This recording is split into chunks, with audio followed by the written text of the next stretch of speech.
सभी स्टूडेंट कैसे हैं। मैं आपका जाना पहचाना पीसी सर, और मैं आज आपको फीवर यानी बुखार के बारे में बताऊंगा कि बुखार क्या होता है, कितने प्रकार का होता है। तो इसमें फीवर को पायरेक्सिया भी कहते हैं, है ना। तो बुखार किसे कहते हैं, सबसे पहले तो ये पता होता है कि बुखार किसे कहते हैं। तो शरीर का तापमान, व्यक्ति के शरीर का तापमान 98.6 डिग्री फ़ारेनहाइट या 99 डिग्री फ़ारेनहाइट से अधिक हो जाए तो उसको बुखार कहते हैं, या फीवर या पायरेक्सिया कहते हैं। अब कितने प्रकार का बुखार होता है, तो सबसे पहले हम टेम्परेचर के आधार पर हम क्या करेंगे, यानी डिवाइड करेंगे। तो सबसे पहले अपन ने क्या नाम दिया है कि सबसे कम टेम्परेचर में अगर किसी का हो जाता है या 99 डिग्री फ़ारेनहाइट से कम टेम्परेचर हो जाता है, उसको क्या कहते हैं। तो सबसे पहले है हाइपोथर्मिया। क्या है? हाइपोथर्मिया। हाइपोथर्मिया। तो हाइपोथर्मिया का मतलब क्या है कि शरीर का तापमान कम हो जाना, 95 डिग्री से कम हो जाना हाइपोथर्मिया कहलाता है। याद हो गया, शरीर का टेम्परेचर, बॉडी टेम्परेचर कितना हो जाना, 95 डिग्री फ़ारेनहाइट से कम हो जाना हाइपोथर्मिया कहलाता है। उसके बाद में अगर टेम्परेचर बढ़ जाता है, जैसे मान लीजिए हाइपरथर्मिया, हाइपरथर्मिया या फिर हाइपर पायरेक्सिया, ये क्या होता है। तो बॉडी का टेम्परेचर 105 डिग्री फ़ारेनहाइट से बढ़ जाना, अधिक हो जाना हाइपरथर्मिया या हाइपर पायरेक्सिया कहलाता है ना। दोनों इसमें यानी कंफ्यूज नहीं होना है, हाइपर पायरेक्सिया और हाइपरथर्मिया एक ही है, ठीक है। नेक्स्ट है लो पायरेक्सिया। लो पायरेक्सिया, लो पायरेक्सिया को ही माइल्ड फीवर कहते हैं। देखा होगा mild fever, moderate fever, severe fever. तो माइल्ड फीवर या लो पायरेक्सिया किसे कहते हैं, तो 99 डिग्री फ़ारेनहाइट से और 100 डिग्री फ़ारेनहाइट तक अगर टेम्परेचर रहता है बॉडी का, तो क्या कहलाता है, लो पायरेक्सिया या माइल्ड पायरेक्सिया। इसके साथ ही नेक्स्ट है मॉडरेट फीवर, है ना। जैसे माइल्ड फीवर था 99 से 100 तक, मॉडरेट रहता है 100 डिग्री फ़ारेनहाइट से 103 डिग्री फ़ारेनहाइट तक। अगर किसी बॉडी टेम्परेचर रहता है किसी का, तो कौन सा कहलाएगा, मॉडरेट फीवर। ऐसे ही सीवियर फीवर, सीवियर फीवर को क्या बोलते हैं, हाई पायरेक्सिया। हाई पायरेक्सिया का मतलब है कि किसी व्यक्ति का बॉडी का टेम्परेचर कितना हो गया है, 103 से लेके 105 तक, 105 डिग्री फ़ारेनहाइट तक अगर किसी का टेम्परेचर है तो हाई पायरेक्सिया या सीवियर फीवर कहते हैं। उसके बाद में आता है, ये तो हमने टेम्परेचर के आधार पर हमने नोट कर लिए। इसके बाद में बुखार की स्थिति के आधार पर कि बुखार की स्थिति क्या है।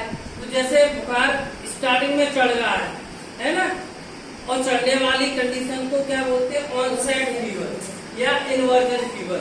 यानी ये ऐसी स्थिति होती है जिसमें बुखार चढ़ता है। नेक्स्ट है फास्टेजियम। फास्टेजियम आपने जैसे सुना होगा, डिजी साइकिल से भी लिया है ये। डिजी साइकिल का मतलब क्या होता है कि इंक्यूबेशन पीरियड, जैसे पीरियड होते हैं उसमें, है ना। तो जैसे इंक्यूबेशन पीरियड हो गया, है ना, प्रोड्रोमल पीरियड हो गया, फास्टेजियम हो गया। उसके बाद में यानी कौन कौन से होते हैं, IPFBCB, यानी इंक्यूबेशन पीरियड, प्रोड्रोमल पीरियड, फास्टेजियम और डिफर्मेशन, कन्वर्सेंस और डिफेक्शन या डिक्लाइन, है ना। तो इसी में से जो फास्टेजियम पॉइंट है, ये उच्चतम अवस्था होती है। बीमारी की भी उच्चतम अवस्था होती है, ऐसे ही ये क्या है, बुखार की भी। तो ऐसी अवस्था बुखार की जिसमें उच्चतम अवस्था होती है, टेम्परेचर हाई हो जाता है। ऐसे डिफरवेसेंस या डिक्लाइन फीवर, इसमें क्या होता है, बुखार उतरने लगता है, टेम्परेचर कम होने लगता है, उसको बोलते हैं डिफरवेसेंस फीवर या डिक्लाइन फीवर। ऐसे ये इंटरमिटेंट फीवर, इंटरमिटेंट फीवर, इसमें क्या होता है, यानी सुबह में टेम्परेचर कम होता है और शाम को बढ़ता है। ये मान लीजिए ये भी प्रकृति का नियम है, हर एक व्यक्ति की बॉडी का टेम्परेचर मॉर्निंग में कम होता है और शाम को बढ़ जाता है। ऐसे ही इसमें क्या है कि सुबह में सामान्य रहता है, लेकिन शाम आते आते बॉडी का टेम्परेचर हाई हो जाता है, बुखार आ जाता है। क्या कहलाता है, इंटरमिटेंट फीवर। क्लियर। उसके बाद में और इंटर का और भी याद करने का तरीका बता दूं मैं। इंटर किसको कहते हैं, 12, है ना। और 12 बजे के बाद में अगर टेम्परेचर किसी का बढ़ रहा है, इंटरमिटेंट फीवर कहेंगे, है ना। ऐसे ही इनवर्स फीवर, इनवर्स का मतलब है इनवर्स बैक, यानी इसका विलोम, उल्टा मान लो, है ना। इसमें क्या होता है, शाम को क्या हो जाता है, टेम्परेचर कम होता है और सुबह में ज्यादा होता है, यानी इनवर्स, है ना, उल्टा। क्लियर। जैसे कहते हैं ना इनवर्स या रिवर्स, इनवर्स को रिवर्स से याद रखना है ना। रिवर्स से जैसे मान लीजिए, रिवर्स का मतलब उल्टा, है ना।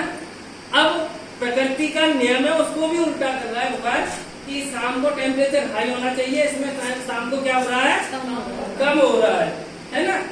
उसके बाद में रेमिटेंट फीवर, रेमिटेंट फीवर ये है कि इसमें ना तो सुबह कम होता है ना शाम को कम होता है, हमेशा यानी सामान्य रहता है, ये सामान्य होता ही नहीं है, समझ रहे हो। इसमें सामान्य नहीं होता है, कम तो हो जाता है, बुखार कम हो जाता है, लेकिन सामान्य स्थिति में नहीं आता है, पूरी तरह से टेम्परेचर कम नहीं होता है। कंटिन्यूअस फीवर में भी क्या होता है, इसमें तो मान लीजिए जैसे 105 है तो 105 से 100 डिग्री भी हो गया, लेकिन कम नहीं हुआ। कंटिन्यूअस में क्या है, केवल 2 डिग्री कम हो गया, है ना। इसमें भी सामान्य नहीं रहता है, कंटिन्यूअस बुखार बना रहता है, लेकिन इसमें क्या होता है, सुबह और शाम के टेम्परेचर में 2 डिग्री का अंतर जरूर आ जाता है, बाकी का बुखार लगातार रहता है। लाइसिस में क्या होता है, बुखार तो कम होता है, लेकिन कई दिनों में होता है, धीरे धीरे होता है, झिक, यानी धीरे धीरे बुखार कम होता है। धीरे धीरे बुखार कम होगा तो एकदम बदलाव नहीं आएगा वो शरीर में, है ना, और कोई दिक्कत भी नहीं होगी, है ना। इसमें लाइसिस में क्या है, धीरे धीरे बुखार कम होता है, 4 दिन में भी हो, हफ्ते में भी हो। क्राइसिस में क्या होता है, अचानक से हो जाता है, अभी टेम्परेचर था 105 और अचानक से नॉर्मल हो जाए, है ना, इसमें दिक्कत आ सकती है। तो ये 2 प्रकार का होता है, ट्रू क्राइसिस और फॉल्स क्राइसिस। ट्रू क्राइसिस का मतलब होता है कि अगर बुखार तो एकदम से कम हो गया, लेकिन पेशेंट भी अच्छा फील कर रहा है, पेशेंट को कोई समस्या नहीं है, उसको कहेंगे अपन ट्रू क्राइसिस फीवर। अगर नेक्स्ट है फॉल्स क्राइसिस फीवर। फॉल्स क्राइसिस फीवर में क्या होता है कि बुखार तो अचानक से कम हो गया, टेम्परेचर डाउन हो गया, कम हो गया, नॉर्मल हो गया, लेकिन इसमें टेम्परेचर नॉर्मल होने के साथ साथ मरीज की हालात में कोई सुधार नहीं है ना, उसको कहेंगे फॉल्स क्राइसिस फीवर। नेक्स्ट है राइगर। राइगर क्या होता है, तो राइगर को बोलते हैं कपकपी या जूड़ी या जाड़ा देकर बुखार, है ना। तो कपकपी के साथ में अगर किसी को फीवर है, उसको बोलते हैं हम राइगर। ये बुखार मलेरिया बुखार के अंतर्गत आता है। मलेरिया के दौरान यानी मरीज के अंदर क्या होती है, राइगर की स्थिति देखने को मिलती है। तो इतना समझ में आ गया होगा कि बुखार कितने प्रकार का होता है ना।